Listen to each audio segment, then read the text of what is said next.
El problema de Spinoza de Irving Yalom. 9. Ámsterdam, 1656. Bento llevó a Jacob y a Franco hasta la casa que compartía con Gabriel y los condujo a su estudio, pasando primero por un pequeño salón amueblado sin rastro alguno de una mano femenina. Solo un tosco banco de madera y una silla, una escoba de paja en un rincón y un hogar con varios fuelles. El estudio de Bento contenía un escritorio toscamente labrado, un taburete alto y una silla de madera desvencijada. Había también 3 bocetos al carbón de escenas de canales de Ámsterdam fijados en la pared.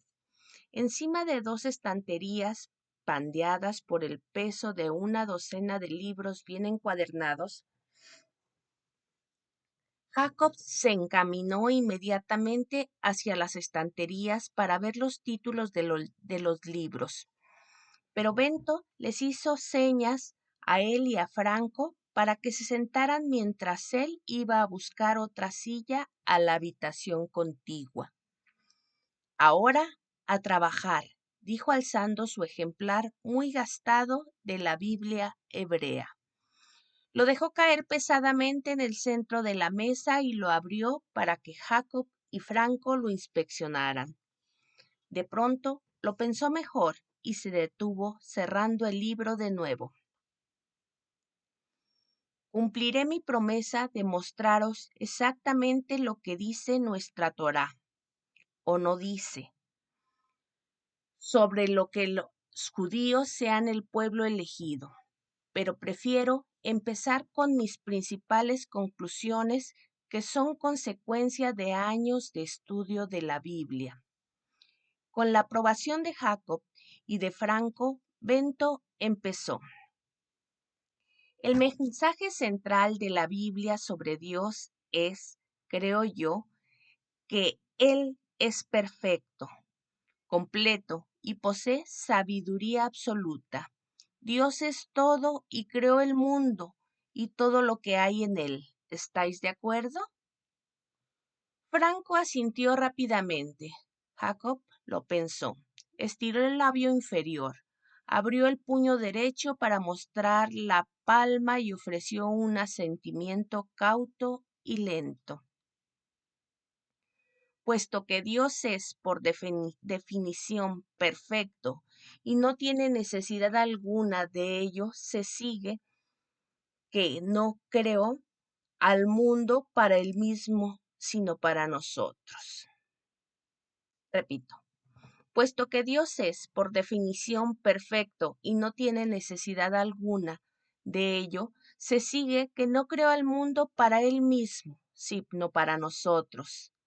Recibió un asentimiento de Franco y una mirada de desconcierto y las 2 palmas extendidas de Jacob que indicaban, ¿ya que viene esto? Bento continuó sosegadamente. Y dado que Él nos creó de su propia sustancia, su objetivo para todos nosotros, que, repito, somos parte de la sustancia de Dios, es que hallemos la felicidad y la bienaventuranza. Jacob asintió cordialmente, como si hubiera oído por fin algo con lo que él pudiese estar de acuerdo. Sí, he oído hablar a mi tío de la chispa de Dios que hay en cada uno de nosotros. Exactamente, tu tío y yo estamos totalmente de acuerdo en eso, dijo Spinoza, y al percibir un leve ceño en la cara de Jacob, decidió prescindir de comentarios de aquel género en el futuro. Jacob era demasiado inteligente y desconfiado para que pudiera emplear con él un tono condescendiente. Abrió la Biblia y buscó en sus páginas. A ver, vamos a empezar con unos versículos de los Salmos. Bento empezó a leer en hebreo mientras señalaba con el dedo cada palabra que para que Franco entendiera iba traduciendo al portugués. Tras un par de minutos, Jacob le interrumpió moviendo la cabeza y diciendo, No, no, no. ¿No qué? Preguntó Bento. ¿No estás de acuerdo con mi traducción? Te aseguro que no, no son tus palabras, interrumpió Jacob, es tu actitud. Me ofende como judío tu forma de manejar nuestro libro sagrado. No lo besas ni lo honras, prácticamente lo tiraste en la mesa, señalas con un dedo que no te has lavado y lees sin ningún tipo de inflexión en la voz. Lees como podrías leer un acuerdo de compra de tus uvas pasas. Ese tipo de lectura ofende a Dios. ¿Ofende a Dios, Jacob? Te ruego que sigas el camino de la razón. ¿No acabas de decir que estás de acuerdo en que Dios es completo, no tiene ninguna clase de necesidades y no es un ser como nosotros? ¿Crees que un Dios así podría ofenderse por algo tan trivial como mi forma de leer?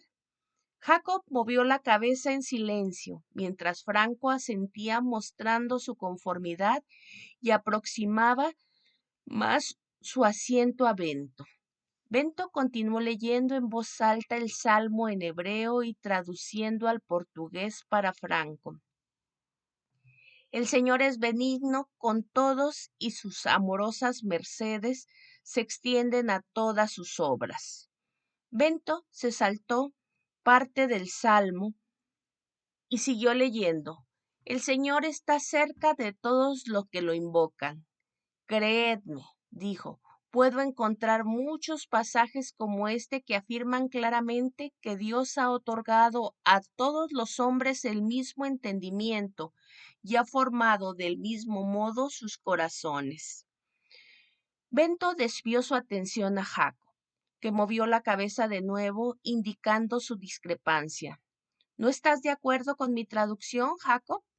Puedo asegurarte que dice todos los hombres, no dice todos los judíos. No, no puedo decirte que no. Las palabras son las palabras. La Biblia dice lo que dice, pero la Biblia tiene muchas palabras y hay muchas lecturas y muchas interpretaciones de muchos hombres santos. ¿Ignoras o no tienes noticias siquiera de los grandes comentarios de Rashi y de Abarbanel? Bento no se azoró por esto. Fui, des- fui detestando, fui destetado con los comentarios, repito, fui destetado con los comentarios primarios y secundarios. Los leía desde que salía el sol hasta que se ponía. He pasado años estudiando los libros sagrados y como tú mismo lo has dicho, muchos de nuestra comunidad me respetan como erudito. Hace varios años que me puse a trabajar por mi cuenta. Aprendí el arameo y el hebreo antiguo. Dejé a un lado los comentarios de otros y estudié de nuevo las palabras concretas de la Biblia. Para comprender de verdad las palabras de la Biblia, uno debe conocer el idioma antiguo y leerla con un espíritu libre y sin trabas.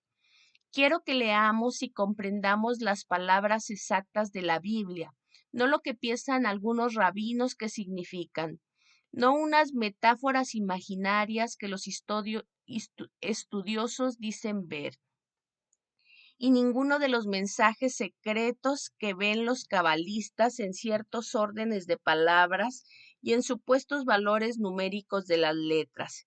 Quiero volver a leer lo que la Biblia dice realmente. Ese es mi método. ¿Queréis que continúe?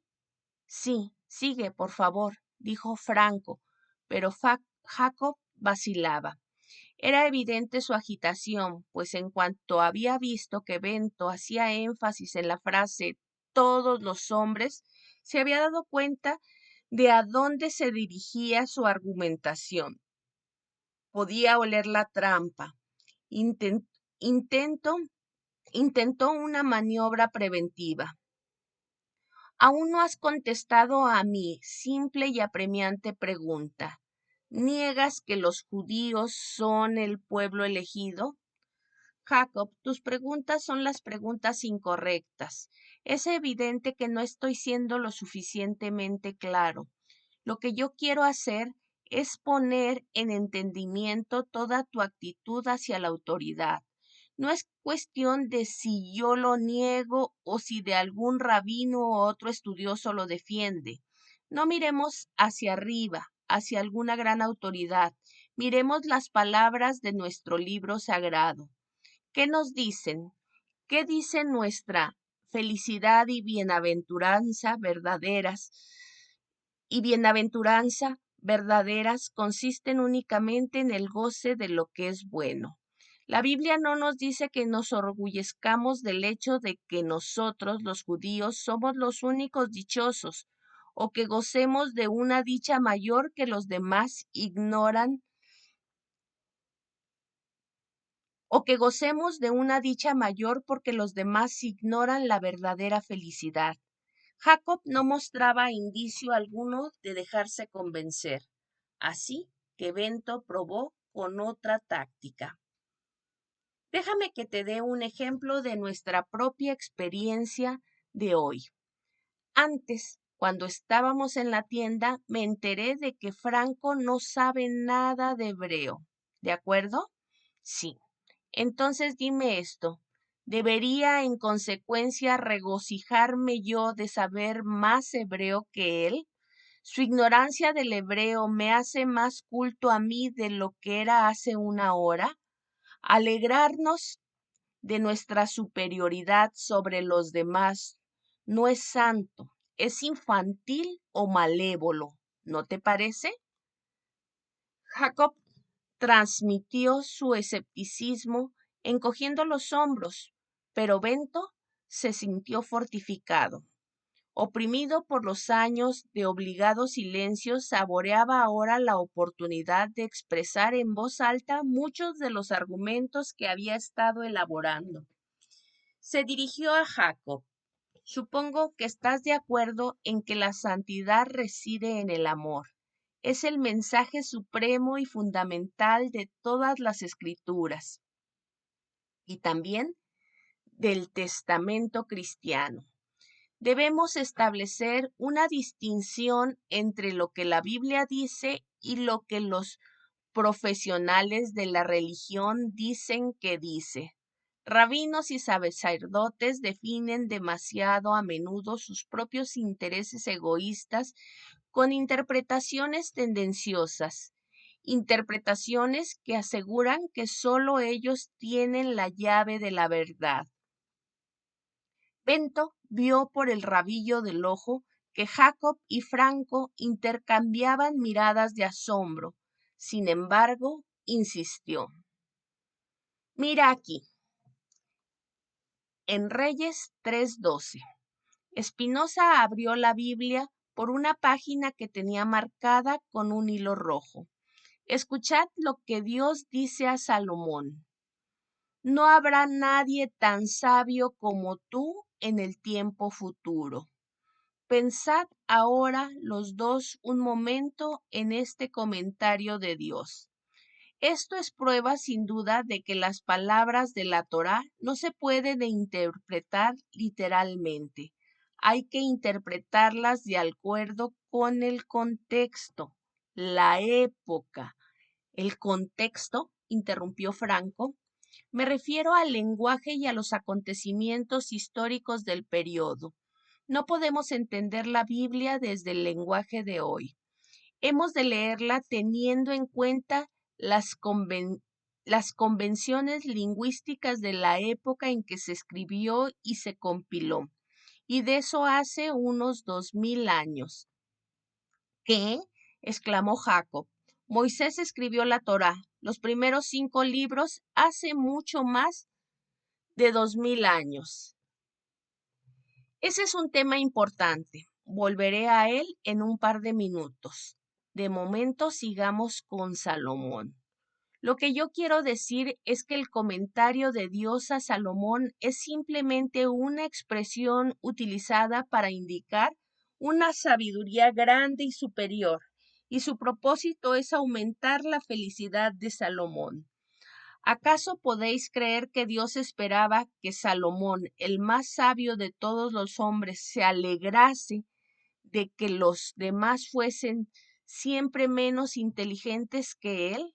Es indudable que Dios, en su sabiduría, habría deseado que todo el mundo estuviese dotado de las mismas facultades. Jacob protestó.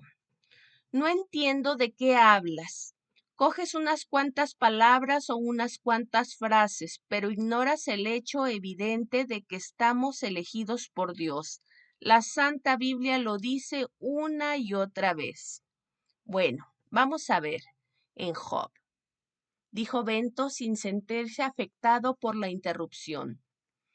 Pasó las páginas hasta Job 28 y leyó.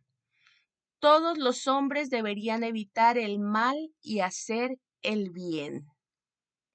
En pasajes como este, continuó Bento, está claro que Dios piensa en toda la raza humana y tener en cuenta además que Jacob era un gentil y sin embargo fue él, de entre todos los hombres, el que le pareció más aceptable a Dios. Mirad estas líneas, léelas tú mismo. Jacob se negó a mirar. La Biblia debe tener algunas palabras como estas, pero hay miles más que dicen lo contrario. Los judíos son diferentes y tú lo sabes. Franco acaba de escapar de la Inquisición. Dime, Bento, ¿cuándo han tenido inquisidores los judíos? Los demás matan a los judíos. ¿Hemos matado nosotros, los judíos, a los demás? Bento pasó tranquilamente las páginas, esta vez hasta Josué 10:37 y leyó. Y tomaron Eglón, y le pasaron a filo de espada a ella y a su rey, a todas las ciudades dependientes de ellas y a todos los que se hallaban en ellas vivos sin dejar a nadie. La destruyó toda. Oh, Josué 11:11. Pasaron a filo de espada a todos los que había en ella, aniquilándolos. Ni uno quedó que, alentase, y Jazor fue entregada a las llamas. 7. Cuando hicieron una entrada después de haber matado a David el filisteo, salían las mujeres de todas las ciudades de Israel cantando y bailando delante del rey Saúl, con tímpanos y triángulos, alegremente, alterando, cantaban las mujeres a coro. Saúl mató a sus 1000, pero David sus 10,000.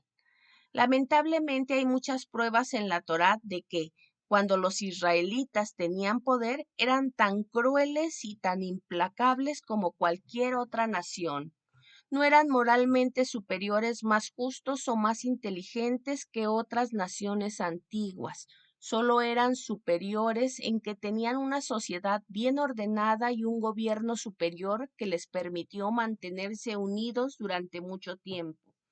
Pero aquella nación hebrea antigua hace mucho que dejó de existir y siempre desde entonces han estado a la par con los otros pueblos vecinos. No veo nada en la Torá que indique que los judíos sean superiores a los demás. Dios es igual de misericordioso con todos. Jacob dijo, con una expresión de incredulidad, ¿estás afirmando que no hay nada que distinga a los judíos de los gentiles? Exactamente. Pero no soy yo quien lo dice, sino la Santa Biblia. ¿Cómo te puedes llamar Baruch y hablar así? ¿Estás negando de verdad que Dios eligió a los judíos, los favoreció, los ayudó y que espera mucho de ellos? Jacob, reflexiona de nuevo sobre lo que dices.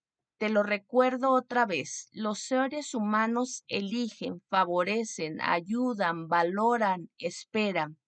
Pero Dios tiene esos atributos humanos. Recuerda lo que dije sobre la falacia de imaginar a Dios a nuestra imagen y semejanza. Recuerda lo que dije sobre los triángulos y un Dios triangular. Fuimos hechos a su imagen y semejanza, dijo Jacob. Vete al Génesis, déjame que te enseñe esas palabras. Bento recitó de memoria. Entonces Dios dijo, hagamos un hombre a nuestra imagen y semejanza, y dejémosle que rija sobre los peces del mar y las aves del aire, sobre el ganado, sobre toda la tierra, y sobre todas las criaturas que se mueven en ella. Y así Dios creó el hombre a su propia imagen, según la imagen de Dios lo creó. Hembra y varón los creó. Exactamente, Baruch. Esas son las palabras, dijo Jacob. Ojalá tu piedad fuese tan grande como tu memoria. Si esas son las palabras de Dios, entonces, ¿quién eres tú para poner en duda que estamos hechos a su imagen y semejanza?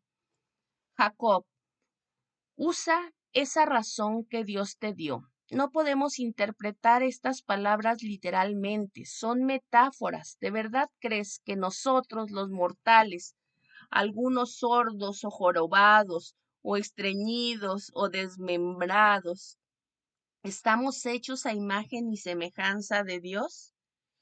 Piensa piensa en aquellos que, como mi madre, murieron a los veintitantos, en los que nacieron ciegos o deformes o dementes, con hidrocefalia, con inmensas cabezas cavernosas o con escrófula, aquellos a los que les fallan los pulmones y que escupen sangre, los que son avarientos o asesinos.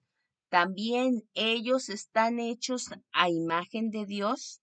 ¿Tú crees que Dios tiene una mentalidad como la nuestra y desea que le halaguen y se pone celoso y quiere vengarse si desobedecemos sus normas? ¿Podrían estar presentes en un ser perfecto esas formas de pensar imperfectas y deficientes? Se trata solo de una forma de hablar de aquellos que escribieron la Biblia. Aquellos que escribieron la Biblia, hablas despectivamente de Moisés y Josué y los profetas y los jueces, niegas que la Biblia es la palabra de Dios. La voz de Jacob iba haciéndose más fuerte a cada frase, y Franco, que estaba pendiente de cada palabra que Bento decía, le apoyó una mano en el brazo para tranquilizarle. Yo no desprecio a nadie, dijo Bento. Esa conclusión sale de tu mente.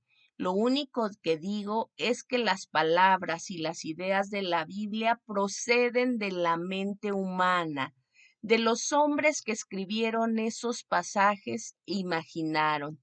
No debería decir mejor, desearon parecerse a Dios, estar hechos a imagen y semejanza de Dios.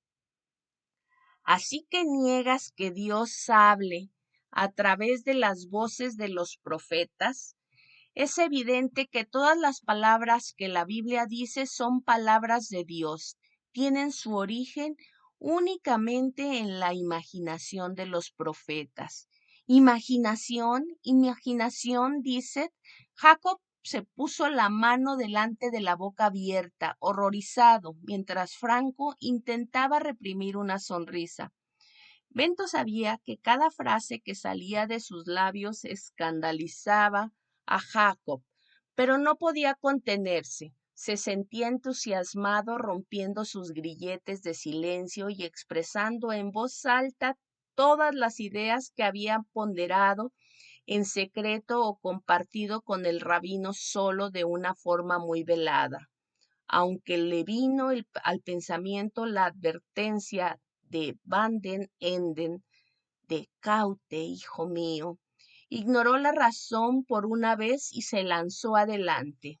Sí, es evidentemente imaginación, Jacob, y no tienes por qué escandalizarte tanto. Es algo que sabemos por las propias palabras de la Torá.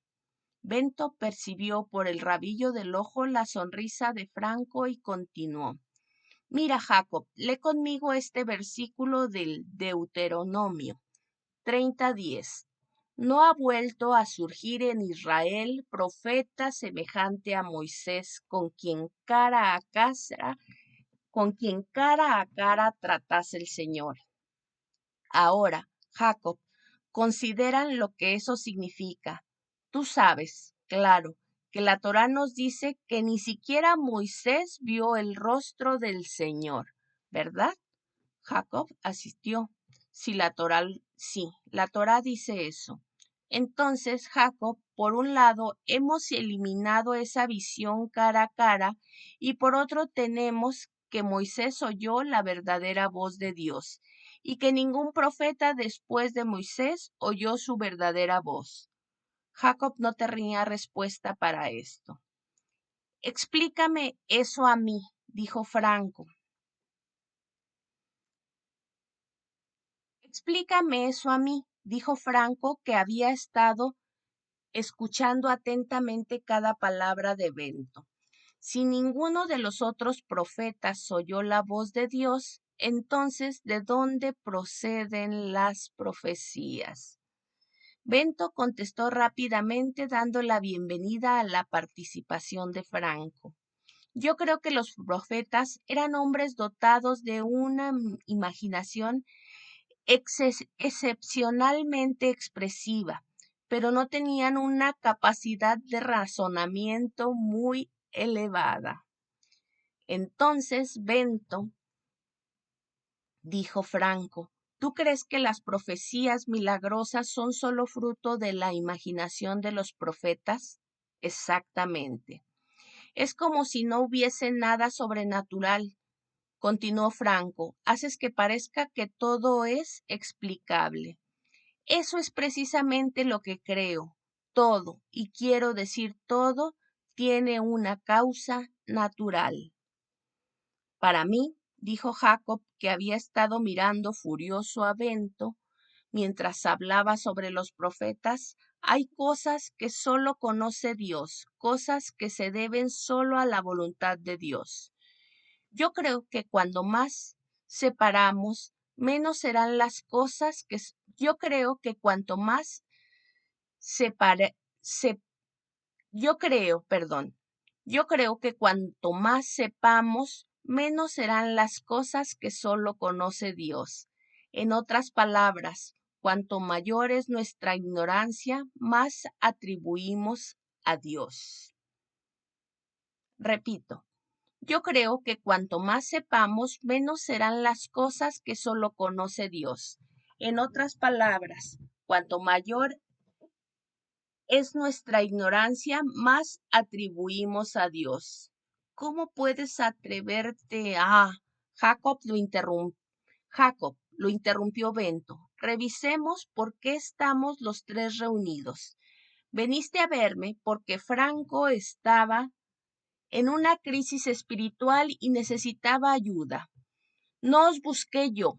En realidad yo os dije que era mejor que fueses a ver al rabino. Tú dijiste que te habían dicho que lo único que haría el rabino sería que Franco se sintiera peor.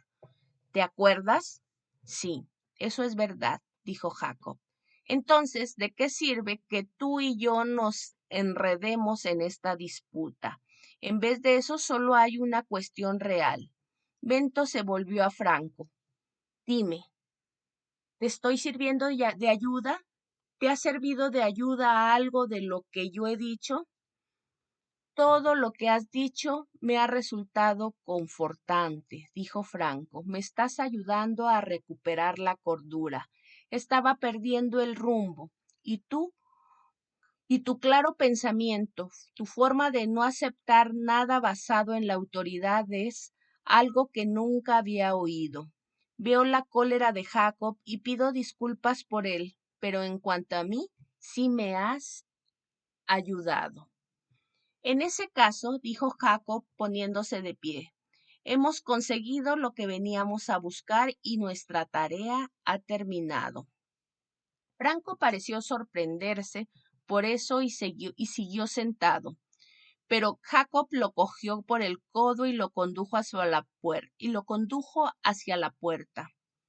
Gracias, Bento, dijo Franco cuando estaba en la puerta. Dime, por favor, ¿estás disponible para mis reuniones? ¿Estás disponible para más reuniones? Siempre estoy disponible para una discusión razonada. No tenéis más que pasar por la tienda. Pero Bento se dirigió a Jacob. No estoy disponible para una disputa que excluya la razón. Repito la frase. Siempre estoy disponible para una discusión razonada. No tenéis más que pasar por la tienda. Pero Bento se dirigió a Jacob. No estoy disponible para una disputa que excluya la razón. Una vez que se perdieron de vista de la casa de Bento, Jacob sonrió satisfecho y rodeó con el brazo los hombros de Franco. Hemos conseguido ya todo lo que necesitábamos. Trabajamos bien juntos. Tú representaste bien tu papel. Casi demasiado bien, tengo que decirlo, pero no voy a discutir eso, porque hemos hecho todo lo que teníamos que hacer. Considera lo que tenemos. Los judíos no han sido elegidos por Dios. No se diferencian en ningún sentido de los demás. Dios no siente nada especial por nosotros. Los profetas solo imaginaban cosas. Las sagradas escrituras no son sagradas, sino solo obra de los hombres. La palabra de Dios y la voluntad de Dios no existen. El Génesis y el resto de la Torá son fábulas o metáforas. Los rabinos, incluso los más grandes, no tienen ningún conocimiento especial, sino que actúan persiguiendo su interés. Franco negó con la cabeza. No tenemos todo lo que necesitamos, aún no. Yo quiero verle otra vez. Acabo de enumerar todas sus abominaciones, sus palabras son pura herejía. Esto es lo que el tío Duarte nos pidió y lo hemos hecho como él quería. Las pruebas son abrumadoras. Baruch Espinosa no es un judío, es un antijudío. No, repitió Franco, no tenemos suficiente. Yo necesito oír más. No estoy dispuesto a testificar hasta que tenga más. Tenemos más que suficiente. Tu familia está en peligro. Hicimos un trato con el tío Duarte. Y ya sabes que los tratos con él hay que cumplirlos. Precisamente eso fue lo que intentó hacer el idiota de Espinosa. Estafarle eludiendo el tribunal judío. Solo que por los contactos del tío, los sobornos del tío y el barco del tío no estás tú aún escondido en una cueva en Portugal. Y dentro de 2 semanas su barco vuelve a por tu madre y tu hermana y la mía. ¿Quieres que las maten como a nuestros padres? Si no vas conmigo a la sinagoga y testificas ante el consejo, rector, serás tú el que encienda las hogueras en las que ardan. No soy un imbécil y no estoy dispuesto a permitir que me lleven de un sitio a otro como una oveja, dijo Franco. Tenemos tiempo y necesito más información antes de testificar ante el consejo de la sinagoga. Un día más no importa, y tú lo sabes, y lo que es más, el tío tiene la obligación de ayudar a su familia aunque nosotros no hagamos nada. El tío hace lo que quiere él, le conozco mejor que tú. No sigue más reglas que las suyas y no es generoso por naturaleza. Yo no quiero volver a visitar a Espinosa. Calumnia a todo nuestro pueblo. Ese hombre tiene más inteligencia que toda la congregación junta. Y si tú no quieres ir, hablaré con él yo solo. No, si tú vas, yo iré también. No te dejaré ir solo. Ese hombre es demasiado persuasivo. Hasta yo me he sentido inseguro. Si vas solo, no tardaré en ver un jerem contra ti, además de contra él. Dándose cuenta de la cara del desconcierto de Franco, Jacob añadió, jerem significa excomunión, otra palabra hebrea que sería mejor que aprendieses.